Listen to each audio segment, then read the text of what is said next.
Aujourd'hui, je crois que le consommateur veut tout dans le food. Il veut à la fois, quand il est pressé, quelque chose de très opérationnel. En même temps, il peut réclamer une expérience. C'est vraiment un vrai chambardement aujourd'hui dans le food et dans le métier. Donc, à nous, opérateurs, de répondre, d'abord de se poser les bonnes questions et surtout, en permanence, de faire évoluer nos réponses pour répondre parfaitement aux attentes du consommateur.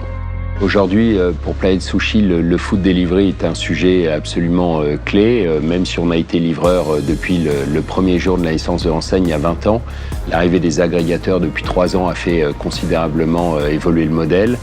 On est contraint et en perpétuel mouvement par rapport à ça. On ne sait pas où ça va s'arrêter, donc on compose aujourd'hui avec ces agrégateurs. On n'en fait pas des ennemis, mais au contraire des partenaires avec qui il faut composer sans non plus y laisser notre âme. Donc je pense que c'est en permanence faire aussi évoluer notre offre, la qualité de service, trouver sur ces points de contact avec le consommateur l'occasion de faire la différence et de montrer que Planète est une marque forte dans l'esprit du consommateur.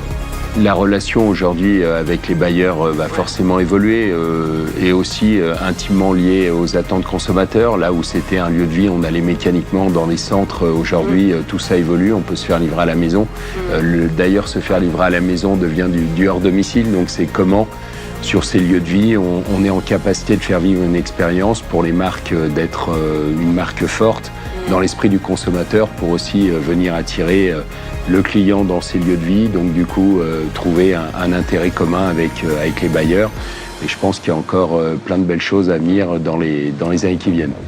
Pour Planète Sushi, aujourd'hui, les territoires privilégiés, historiquement, le centre-ville, très urbain, pied d'immeuble, sur un format qui est en train d'évoluer aujourd'hui et on ne s'interdit pas de regarder sur tous les horizons. On vient de créer un nouveau kiosque format pour le retail travel.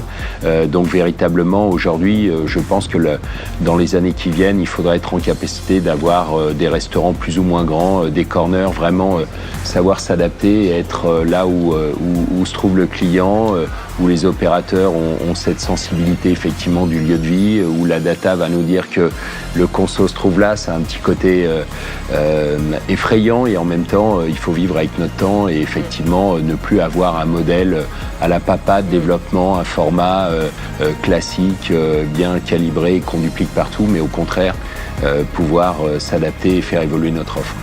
Le retail demain, c'est innovation, adaptation et digital.